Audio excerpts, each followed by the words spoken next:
99.9 Punk World Radio FM. You already know what time it is. It is 8:30. It is Sunday night, and we're joined by the one, the only, the phenomenal. We got Duane Regretzky of Let's Go Duane right here live on the radio station airwaves. I almost said Wayne Gretzky for a minute, but we all know it definitely, your name is a spin-off of the great 99. I'm Duane Regretzky. The late great, yes, it's a spinoff of the late great Wayne Gretzky. In case you guys haven't heard, breaking news: Wayne Gretzky just passed away.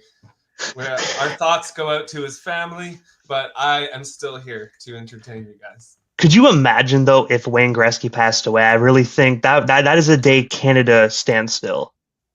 Could be. It could be. But I got to say, Duane, thank you so much, man, for giving not only myself, but the radio station airways a bit of your time, man. I hope you're having a great night on your end. Been looking forward to this conversation ever since we actually locked this in. I know you got a lot of great stuff coming up as well, and we're going to get into that. But I want to take you back to the very beginning, because I read that you actually played in punk rock bands since you were a kid, but you didn't do your first solo show until November of 2024. What other punk rock bands were you a part of? And of course, what made you decide to go solo after all that? Well, I started playing in punk bands when I was, 14 years old and in grade 8, as many people did. We didn't take a lot of time to learn how to play our instruments. We picked up our instruments, and less than a year later, we were playing our first shows. My bands at that time were called Jake Straight and the Drunks, and that turned into a band called Scotty Bass and the Beatdown. And we put out a few albums with those bands in high school, and I think that's what gave me the bug for playing punk rock music. So I've been doing it ever since then, and in November of last year, that was my first solo show when I went out as Duane Regretzky. And Let's Go, we toured for about 6 years, touring BC and Alberta quite a bit. Met a lot of really cool people and made a lot of good friends. And we just came to kind of a natural break, resting point. And it just, there was no big conscious, it's just seemed like Let's Go is slowing down, and it just popped into my head, I ought to make a go at writing some of my own songs and trying to play solo. And honestly, it's a big challenge to be able to entertain a room of people with just an acoustic guitar and singing. And I do a little bit of drumming with my feet on the stomp box that my wife and I made. But it's a big challenge to be able to entertain a room of people with an acoustic guitar, not have a bunch of distorted guitars and loudness to hide behind, and not have a drummer and a bassist and backup singers to hide behind. So I feel like this is my Australian walkabout moment, and I think I'll only improve as a musician as a result of it, hopefully. And I got to say, it must be fun in the studio being able to do everything yourself. You don't have to worry about, getting drums done on time. You don't have to worry about getting this done on time. You can do it all yourself, man. So, you got to admit, being solo is challenging, but at least you can get it done to your expertise. Totally. There's pros and there's cons, and that's one of the pros. On the other hand, now all the accountability's on me. So if those drums don't get done, I got to have a word with myself, and that can be hard too.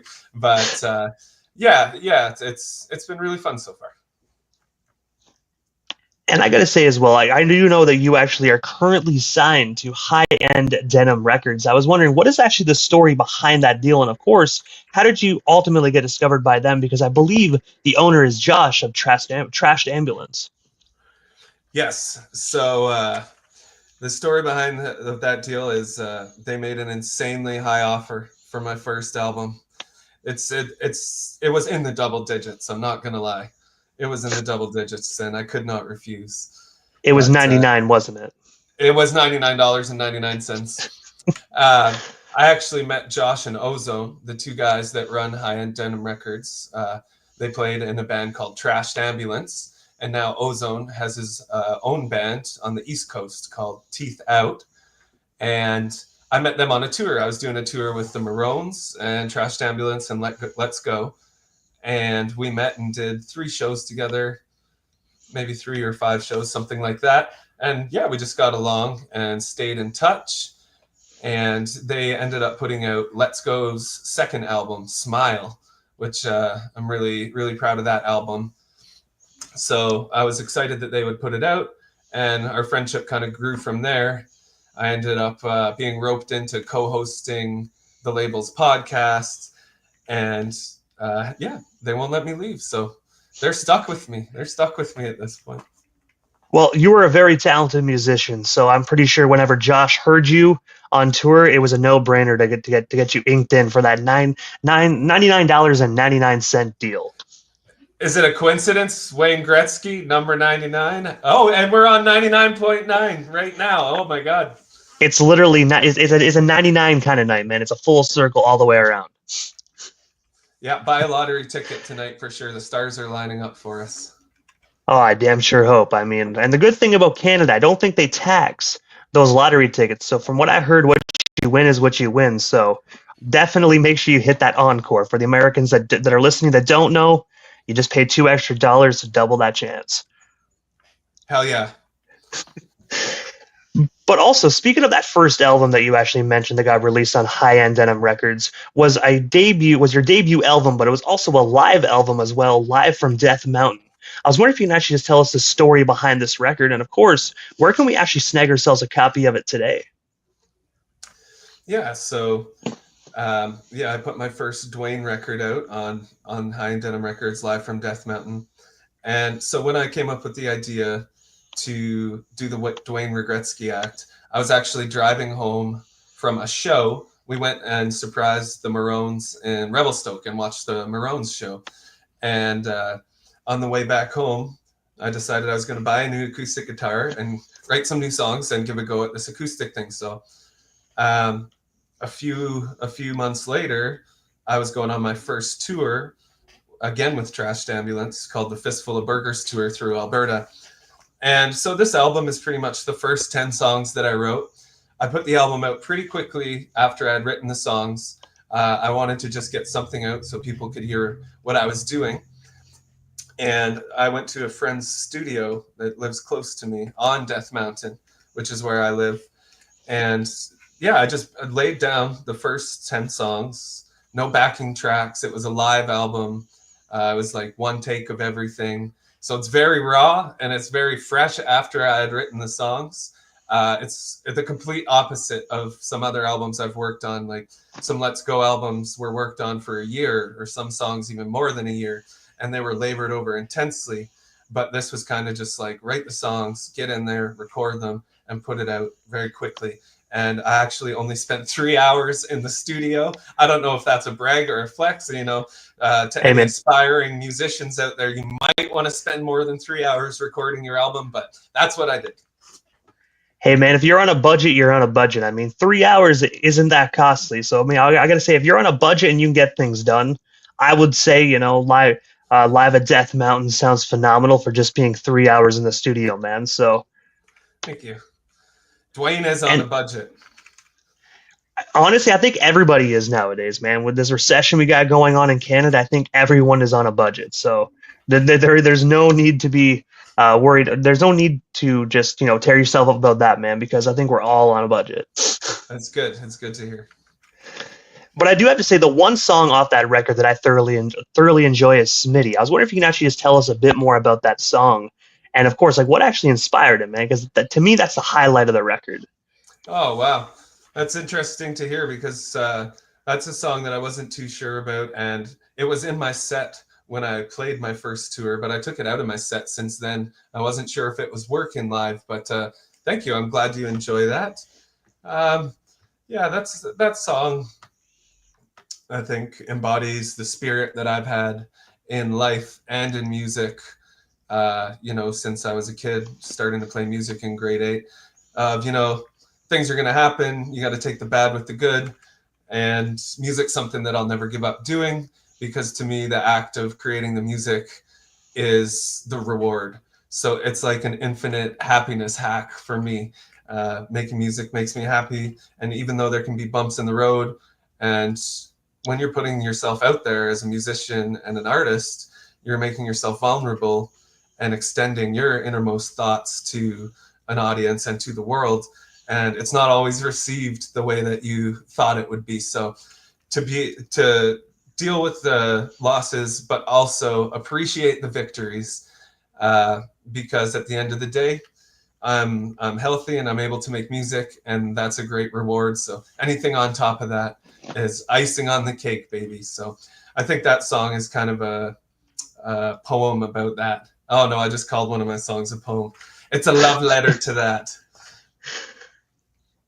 And also, aside from being a musician for a few moments, you are also a co-host on a podcast called Denim Radio that's hosted alongside other individuals that are currently signed to High End Denim. I was wondering if you can actually just tell us a bit more about the podcast, and of course, what actually made you decide to kind of transition a little bit into the radio industry?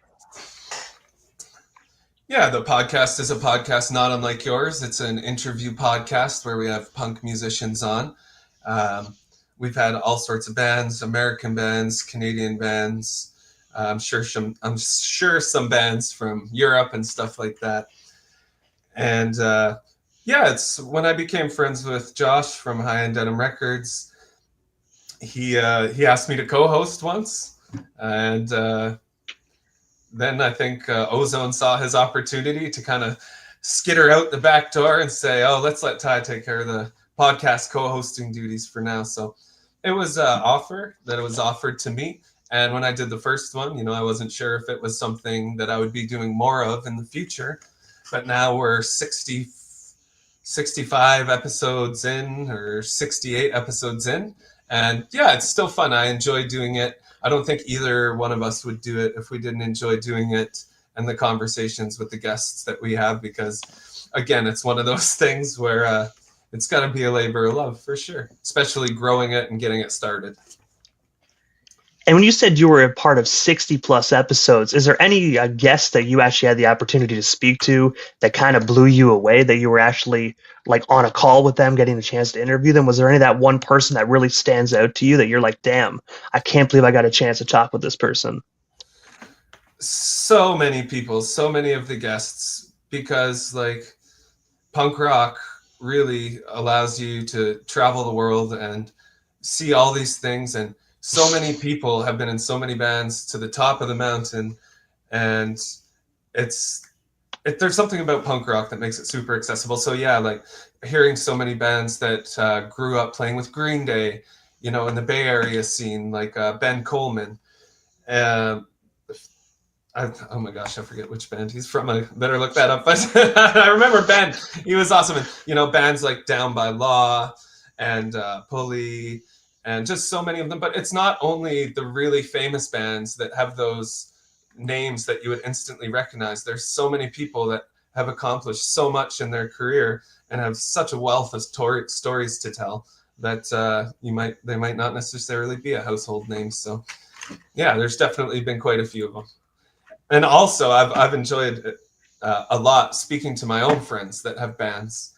Like Colin Pearson from You Big Idiot, or Christy Lee from Wrong, and Dead Bob. That's been some of my happiest moments on the show, getting to talk to them and involve them and let them tell their story a little bit.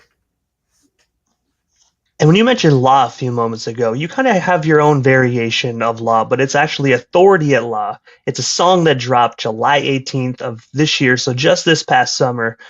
I was wondering if you can actually tell us a bit more about your most recent single. And of course, is this actually going to be a first single off an up-and-coming album? Because I got to say, this album doesn't really seem like just a single. It definitely seems like there's something else to it. Yeah, thank you. I'm definitely working on an album. I'm definitely working on one, and I think you'll see Authority at Law on there as well. But yeah, I'm working on lots of stuff. Some of it. Scoop Troop, get your scoops out, get your ice cream scoop, because I'm about to give you the scoop. I've got a couple songs that are already finished and mixed and mastered that will eventually be on an album. So as you know, I've got a big tour ahead of me, and right now is my busy season for work, but there's stuff percolating on the back burner. And I'm also writing new songs. Every month I'm writing a song or two, so that takes up a lot of my time too. I think with this next album, it's not going to be rushed out as quickly as Live from Death Mountain. I'm going to take my time with it. I'm going to get real nice with it.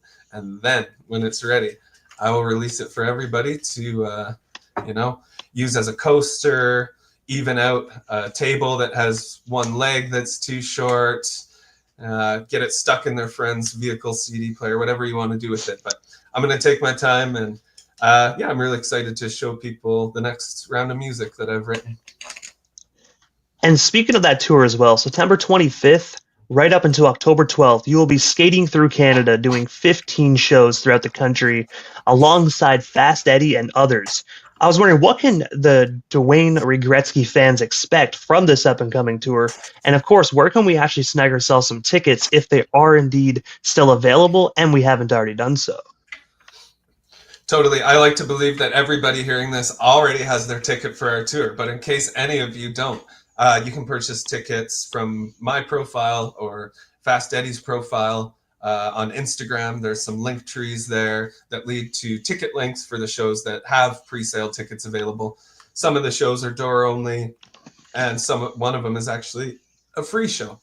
So check out all the dates on our profiles at Duane Regretzky or at Fast Eddie Acoustic on Instagram. And what can you expect?